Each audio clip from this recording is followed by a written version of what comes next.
Hi, Jennifer.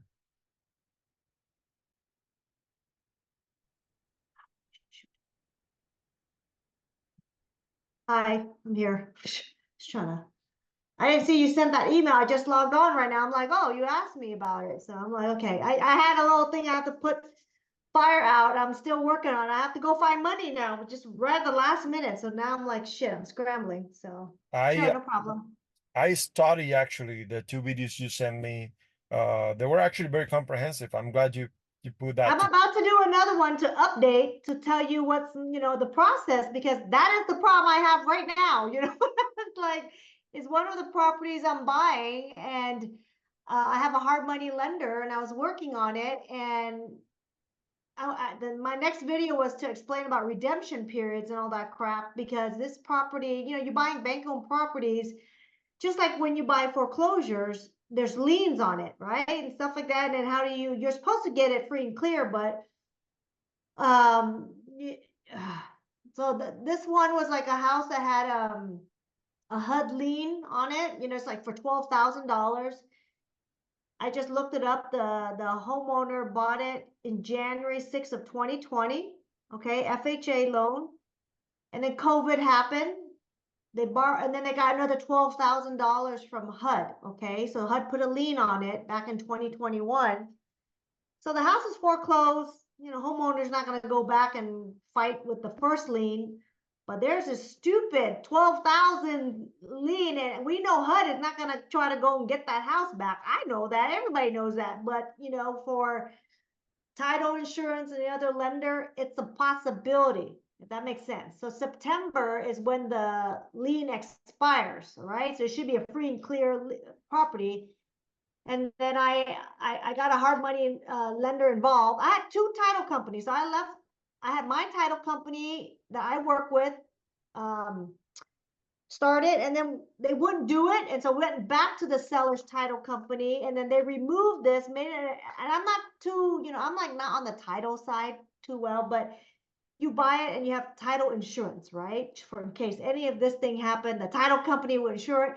So they put a redemption exception or something, okay? And I'm still trying to follow. And then the lender looks at it. They use an attorney out in Massachusetts, and they're like, "No, you need to change the verbiage for this and that." And so this title company was like, "Okay, okay." And now they're clear to close, and the attorney from the lender kept looking at it and saying, "Hey, it went back from here and there." And they're like, now they don't feel comfortable. I'm like, we just went through 3 weeks to try to get this to clear, and now you're saying it's not clear. So I even asked my title escrow, hey, how about we go to HUD and ask them to release it? She goes, they don't even know they probably have a lien on here. That's how crazy when you're dealing with a government entity. They don't know. And if you ask for a release, they don't know what you're talking about. Then you open another can of worms. So she's like, don't do it. I'm like, I go, but I don't want to wait till September. Maybe something happens to the house. So long story short, finally, after waiting 3 days, my lender goes, no, they're not going to do it. Damn you, now I have to go scramble, go look for private money lending and just close because I was ready to flip. I bought this house, it's 120. The appraisal came back at 178. That's 67% LTV. I was doing my math, right? So now I'm like, okay, put it in the sub two group. Who's going to loan me 120? I'm going to give you $8,500 for 4 months because it needs only like $5,000 to rehab. And I got appliances with this house too. I told you the guy that bought it, renovated, he had to put appliances when he bought it. I'm buying it with appliances in this house. So I'm like, yes, this is a win. You know what I mean? So like, anyways, that's kind of where I'm at with this house. So I said, I gotta put this on my YouTube video so you guys can understand and then go to those links to find out redemption periods and stuff like that. But yeah, it's fun. I mean, each type has its own ordeal. And then now the seller was like, well, if you don't close, we give you an extension. It's $150 per day. I'm like, okay, 6 days times $150. Let me see how much more money I have to pay. 900. Otherwise, they're gonna keep my like $3,600 deposits. I gotta go close this deal. But yeah, anyway, that's my morning. So I have to post to the Facebook and see who's gonna loan me some money. Like, Yeah, but that is the case with the hard money, not the hard money, these REOs deals that you buy. But there's so many out there. So like I said, I buy pretty conservative now. All my properties I buy at a discount, and they look nice still. So it's not a complete rehab. So let me jump into the question. I know what I want to ask you. I organize everything because I wanted to, optimize the time. Um uh because I know you're very busy. Now you have to go back, find, a lender I for gotta go find money now. I'm refinancing my other property we bought. So yeah, it didn't sell. It came back 146. I gotta go dispute because I think that appraiser didn't use the most recent comps, so I already found them. I'm gonna send it over so I can get more money. Anyway, that's what it is. you. I have some takeaways and some questions. Like one of the takeaways, you say, okay, do your research before you bidding. But Mhm. if you can be more specific, so what do you look when you see a property? What the kind of research do you do? Like, because right now you're mentioning you're dealing with a property that has a lien by HUD, right? But how are you able to find out if the property you're buying, you have to have in consideration like other expenses, like I actually saw that. I already knew it was there. I just didn't know if it, I thought it got wiped out during the foreclosure. I didn't know that until we opened escrow and title. My escrow company told me. So as a realtor, I have access to property profile, which my title company offers to me as a realtor. Okay. So you can go on public record too. I mean, I guess you can pull, I don't bother doing it because I don't need to. I just use my link that my title company. And so it's called Title Pro 247. So that's the website I go to and I pull it nationwide. And when I pull that, I know the foreclosure date, any, notice of default. I know the whole history. But I think you can go to the county where the property is, public website. So it should be, I'm sorry, the tax assessors for that county. Okay, so that's what you would have to do. It's public record, so you could go. I just go somewhere that it's all connected, right, into a site. So that's me being a realtor that I have access to. But a lot of agents don't even know they can do this. Or they can go on the MLS, pull it. So yeah, so for you, unless I have prop stream, but I don't even know how to use that. So maybe you can use it off prop stream. what is that you look for? I go to the tax assessor and then what kind of things you're looking So for? what I want to look for, since I'm on a website that has Zome has pre-foreclosures too. Okay, don't get me wrong. They have pre-foreclosures. I don't bother with that because those ones you have to go to the auction site in person Mhm. and bring cashier's checks. I never buy those. I buy the ones that are called second chances or bank-owned properties. That's the drop-down menu when you look, okay? So I know these are foreclosed properties. So then when I go to the website, the county website, I check when it got foreclosed and it should say sheriff's deed. But each county is slightly different. And the sheriff's deed, so let me just pull it one up right now. I'm going to look at it really quick to see.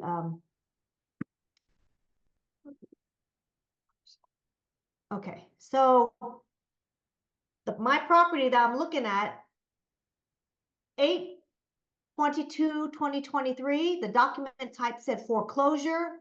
The document description said notice of trustee's sale. Okay, so that tells me that property foreclosed on August 22nd, 2023, right? That is the starting date of your redemption period, right? So whatever state or state you're in, you want to see what if there's a redemption period. So I have a list somewhere. I mean, I can give you a link later too. But the states I'm interested in, like Indiana has no redemption period. That means once it forecloses, it's done. They don't care. So I buy in Indiana. The homeowner is not going to have a chance to come back and pay off all the fees or whatever and get their home back. Okay, what these guys told me at the auction site is very rare that people try to get their house back, right? If they couldn't do it beforehand, how are they going to do it now? Alabama has 180 days homestead and 360 days non-homestead. So you can get all this information You online. how long is the redemption period in every state? And that's one of the things you look for. You let me see this house, how much, how long it has left for me to be able to flip it or take Yeah, off. yeah, yeah. So when I bought the house in Warren, Michigan, it was 6 months redemption, and we were ready to close, and then the escrow goes, "Oh no, you still got 2 more weeks," and then it takes another 2 weeks for them to clear. So I was ready to close like end of September or early October, and I literally had to wait like 3 weeks to be actually able to close. We were ready, but because there was that redemption period, we could not close it. Okay, so yeah, each state has a different redemption period. And sometimes the banks won't, sometimes the banks will list it right away and there's still a redemption period, or sometimes they wait, and it depends. Some are occupied, some are not. Every property is just different, right? So that's kind of how the few things that you got to pay attention to. Not like you won the bid, but as is it can be closed yet. Somebody can come and offer more money, right? If you won the bid, you won the bid. The That is correct. You're in exact contract with the bank. I mean, there's nobody coming to give more money or anything like that. It has nothing to do with that. This redemption is for the original homeowner to be able to buy their house back. It okay. has nothing to do with anybody else. How do you check if somebody else has a lien of the property? Meaning can be HUD, can be, I don't know, like some sort of it can be the city or How do I what?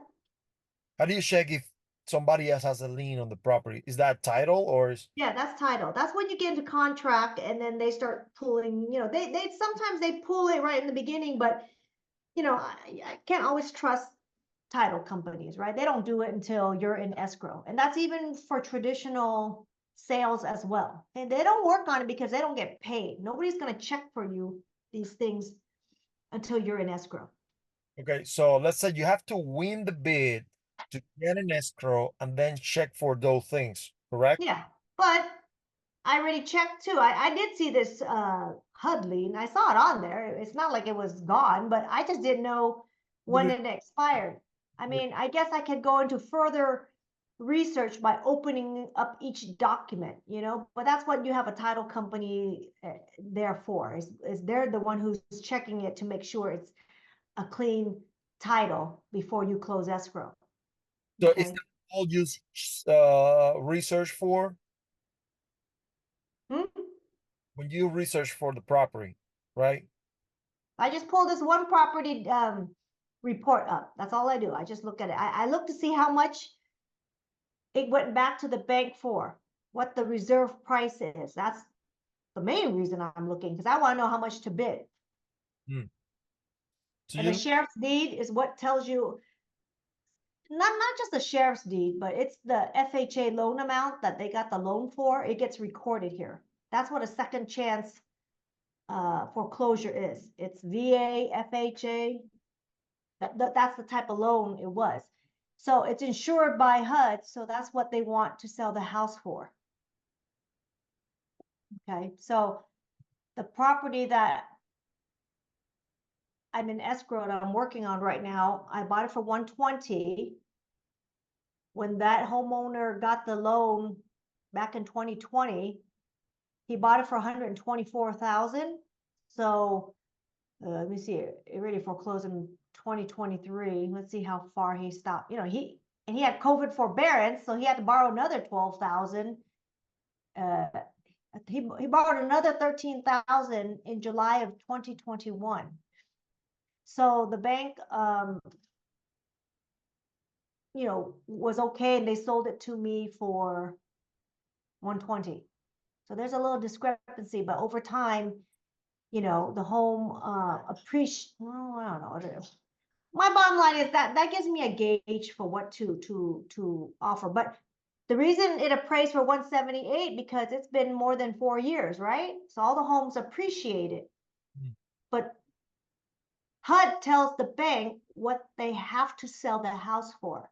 And so they have to sell the house for about 120 to 124, because it has to do with that insurance. HUD insured property. Do you get what I'm saying? yeah. Yeah, they're looking for their number. They have a number on Yeah. the, they have to So record. even if the seller wants to sell it for less to get it off their books, like the seller says, hey, nobody's selling this house, maybe over time they will. I don't know, how long it takes for the bids, but even if the seller goes, I'm willing to take $100,000 for this house, they can't, because there's MI, there's mortgage insurance and all that. So even every property in foreclosure and stuff like that, there is mortgage insurance, and that's who it goes back to, is that mortgage insurance company telling them that they have to sell it for a certain amount. Okay, so bank owned or not, doesn't matter. It has mortgage insurance on it. So Yeah. And other thing you mentioned is that you usually, I mean, you get a partner with boot on the ground, and you get the locks number so the partner can go in and inspect the property, take pictures, see what is mhm. the condition of it. Um, um, you also mentioned that usually the log is the four last digit of the loan number, that you ask your title agent, title agent for the loan number. But I have a question. When you figure out the code by yourself, you send somebody there to inspect the property. Isn't it considered like trespassing the property? Isn't it like a Trespassing, yeah, because they're not letting you in. I mean, you technically are buying this property as is, so sometimes you can get in, sometimes you can't. You can't do this. That's all I'm gonna say. The only person who can do this is people who have some connection inside. Not every title company can give you this information. hmm, Yeah, that's why many people can't. I just, this leaks out. It's just me. I still sell these houses. I know who to talk to, and they, let me. Sometimes, okay, I shouldn't say that. Sometimes I don't have a code. I just send somebody, and then the door is open. So yeah, they went in as trespassing. I mean, I don't even use the code. Sometimes the homeowner just vacated the property. They didn't secure it. They left it open for whatever reason. The property preservation company has not come to lock up the house yet. So yeah. anybody can go in. I don't even know why we care. You know why squatters go in this house and they live in there and they say it's their house? I don't even know why we are law-abiding citizens, and there's so many people who don't care. They go in, they will squat, and then they say that's their house. Okay, so that's kind of the where we're at in this world. Concern is finding a partner, sending him or her there, and like a weird situation happening, like, hey, you're trespassing my house, or well, it's not nobody's house. It's owned by the bank at this point, right? But Mhm. like a neighbor calling someone, hey, uh, there is someone getting into the house here, like any weird situation You, doesn't. you know, here's why a neighbor can call. Whether cops come is a different story. You already know.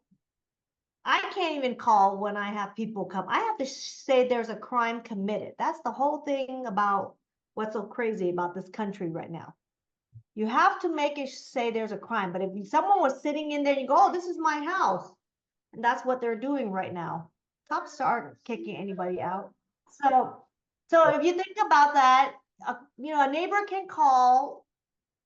They have to say, did they witness it? Did they see, whether the cops, and the bank's not going to call because they don't have funds to, and if someone's squat, I would tell you the truth. I've called and I've told my asset manager, those people work there. Oh, okay. We have to get legal involved now. Now we have to evict them. This is what they tell you. So a neighbor can call, yeah, but if the neighbor can, like we're in Vegas, it takes like 45 minutes if that Metro will even show up. Hmm, That's the truth, right? Cops are not coming. okay. So you talk about pre-foreclosure, you have to show up to bid on those, requires cashier check. You Because that's a true that. first auction. This is the first auction that they're selling, and then nobody buys it.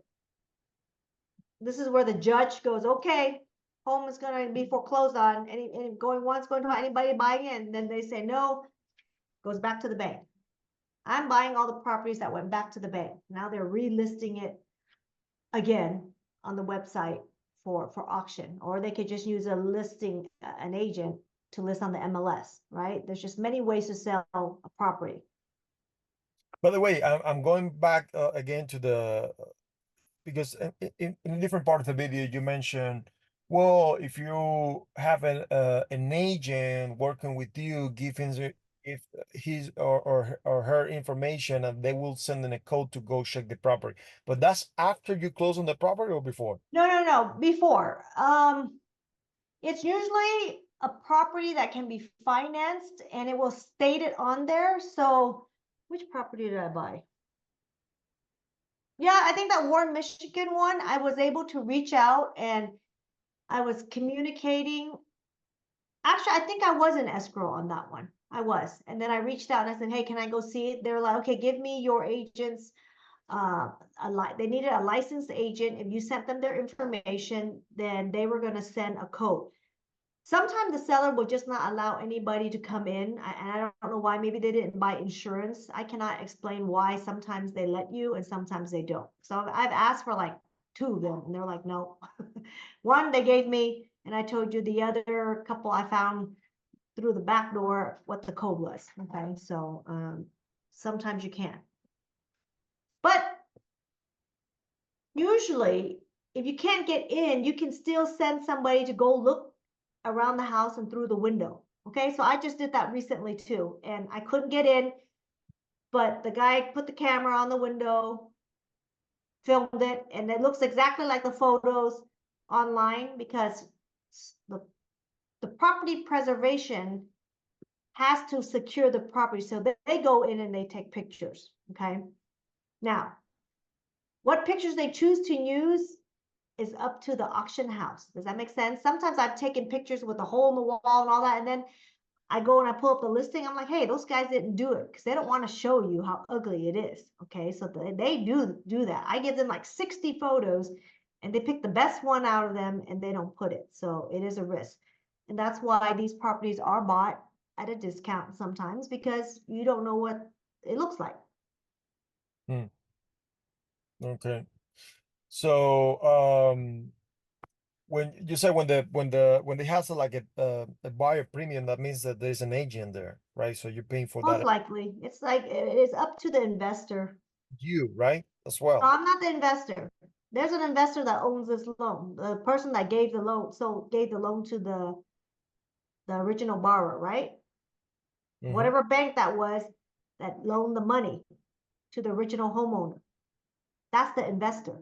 Now that investor is trying to sell it to me, the buyer. I'm a buyer at this moment through the auction. Yeah. Okay. But my point is that agent that Gets city that tax. investor chooses if they want to pay commission or not. Hmm. Okay, so there's no, it's this way or that way, right? So the one I just bought in Bryan, Ohio, I did pay a buyer's premium of 3% of the purchase price. So I think I won the bid for 79, was it 79,000? And I ended up paying 82,950 for it, right? I had to pay this buyer's premium. And because why? There was an agent. So when there's an agent, you go straight to that listing agent and ask them to represent you. Then they'll tell you how much the bank wants it for, and then they can get you in, and now they work for you. And you want them to work for you, and you want them to write the offer because they don't make that much money on the front end listing it. So now you give them a little bit more incentive to work for you on the as your agent. Got But you can see sometimes I do see an agent being listed, but it says no buyer's premium. So you have to look at that page to see if there's a buyer's premium or not. And then there's also something called first look. I don't think I mentioned that. First look is for owner occupied, nonprofits, whatever. And you as an investor, if you don't plan to live in there, you cannot make a bid. And then you scroll down, it'll say first look period, and it will tell you when that first look period ends. And that's when you can bid. Okay, otherwise it's only to people who plan to live in that home. They make you sign an affidavit and all that. I was trying to get around that, and I couldn't get around that because it's like a 1 year affidavit that you say you're gonna live there. So And when my bank wouldn't loan me money. you find a property, there is no buyer premium, which means there is no agent, but you still, what do you do in those cases? You bring your own, or you just stay Yeah, without, avoid commission? like right now I have a guy, I told him I couldn't find the photos inside of the property. I want him to run comps because I told him, look, I tell him what I'm gonna do. I go, some is a buy and hold, some might be a fix and flip, and I go, if it's become a flip, I want you to sell it for me. Will you be okay with that? And then I just talk to them, and then I get them to, because sometimes I cannot find on the internet photos, and so I have that agent go and get me the last listing, because then I can see inside what it looks like, and that will determine, do I want to buy this house? Was this house already upgraded at some point? And if the answer is yes, that means it's more likely I can buy the property and not have to put so much work in it. Does that make sense? However, there's still a lot of risk on it because the pictures from the last listing doesn't mean. Oh, I know. That's why someone still got to go there to that house and look inside the window. If I can't get in the house, I will have them go and look in the windows, right? So yes, there's a risk to everything. I mean, there's nothing 100%. If you want no risk, then you buy the house that was remodeled by somebody, is on the open market right now as an MLS. Here's why I like this deal better than the ones the wholesalers try to sell to me, because they'll say, okay, buy this house for $25,000, complete rehab. Oh, here's your ARV. It's 100,000. You buy for 25, it's a complete rehab. So 75,000 later, 100 grand, here's your ARV, it's $100,000. What the hell am I gonna do with that? You know what I mean? That's why I don't think they understand. Me, I buy it for 65, it's worth 130, I put 20 grand in. Now it's worth it for me. Hmm. Okay, and so I don't know how Jerry Norton sells his wholesale or whatever. I just know a bunch of wholesalers don't know what the hell they're doing, and then they give you a high ARV, a low rehab, when it's the opposite number. Because I think if you watch anything, sellers always lie.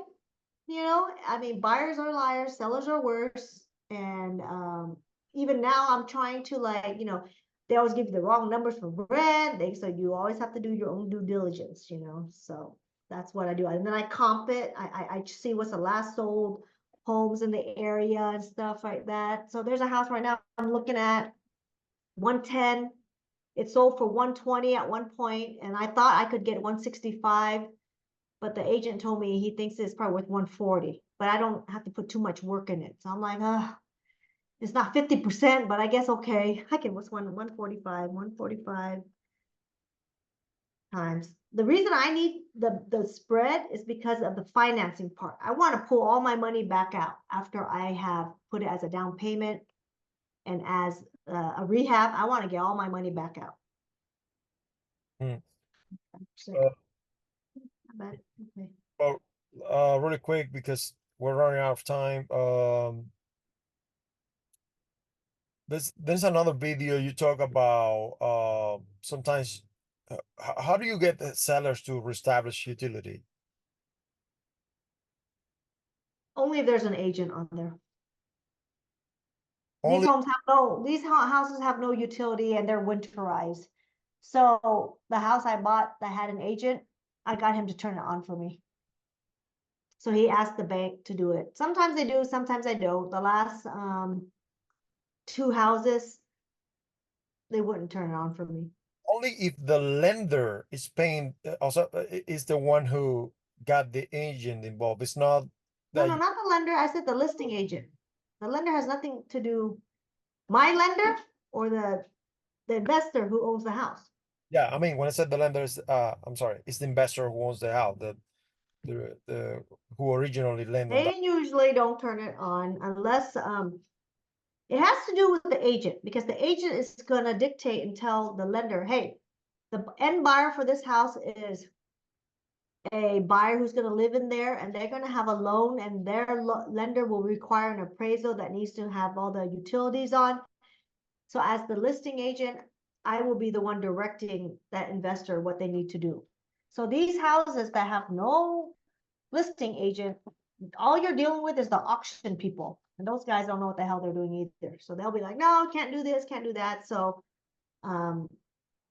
yeah, so sometimes you have to buy the house with no utilities on either. Is it kind of like a pain in the neck having to do that yourself or what? Hey, is it a pain in the neck that I bought the house for 65,000 and it's worth 130? I'm gonna have to take my chances, right? And I turned it on. I mean, my house that I just got, the electricity was turned off in 2021, and I was like, oh shit, but you know, I think it's on. I have to go call my contractor again. Didn't have the water on, the gas and electric was off, but the gas company did have an inspector, and they said now they allow me to turn it on. So I actually am okay, but it hadn't been turned on since 2021. I mean, the one in Vegas I had recently, they took off the electric meter. Then I had to call the city, put back on the electric meter. Then I had to go sell it. So they would literally pull it off, these homes that, you know, have been vacant for so long. Yeah, Okay, I think so. different question. Obviously, when you're buying a second chance property, you have to wait 90 days before selling to an FHA buyer, right? Say it again, what does that have to do with 90 days? So, okay, you buy a second chance property Mm-hmm. in a decent condition, or you fix it and you put it in a decent condition. And if the buyer is an FHA buyer, they cannot even submit an offer after 90 days uh, of you having closed on that property. That's correct? I'm in contract, right? Am I in contract on the property? No, they said you bought it already. Oh, okay, sorry. You bought Okay. the property, So if I bought the property, yes, FHA and VA, no one, the retail end buyer cannot but it's not submit. only FHA, it's any hot uh, uh, borrower, right? Is any hot buyer? Not only FHA have to wait 90 days before buying. Is FHA, BA, USDA? Yeah, I mean, that's just a general rule for that financing, okay? Regardless if it's bank owned or anything like that. For fix and flips, there's a 90-day wait period if your end buyer is utilizing an FHA or VA loan, Hmm. right? Hmm. So that doesn't matter. That's just a rule that they have. Question is, it's not only for FHA, it's for FHA, USDA, any hot Government backed loan. loan. Mhm. Got it. So look for a partner in those places. You were mentioning property managers, contractors. Uh, so what is your ideal partner? You know, I think for the first couple of deals, if you're moving to different locations, then yeah, I work with a partner. But now that I've established in one area, if I find that, I may jump to the next one, the same area, and I said, screw it, I don't need the partner because I've already established the people. Hmm. Okay, so right now I think I'm gonna stay in Indiana.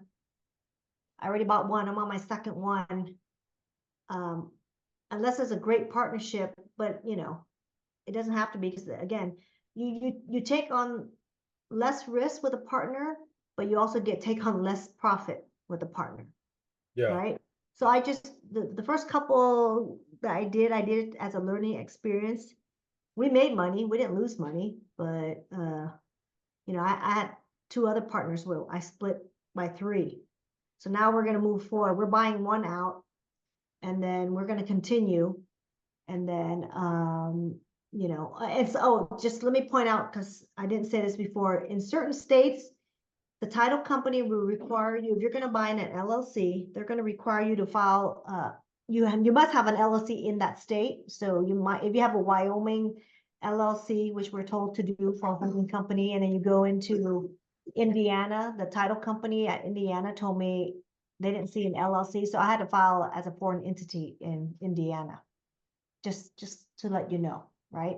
Some title company, Ohio, they didn't require me to do that. Michigan, I didn't have to do that.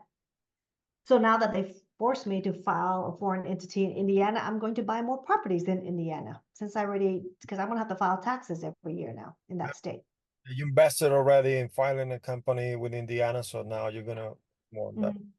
Yeah, it's Listen, very easy. It's very easy and inexpensive. If you already have a holding company in another state, you just go online, less than 1 day, they file it. But yeah, and now I gotta go do the BOI because I have 90 days to file that form. Jennifer, we're running out of time for this meeting. Is that okay to create a new link, send it to you so we can continue? Is Yeah, that that's fine.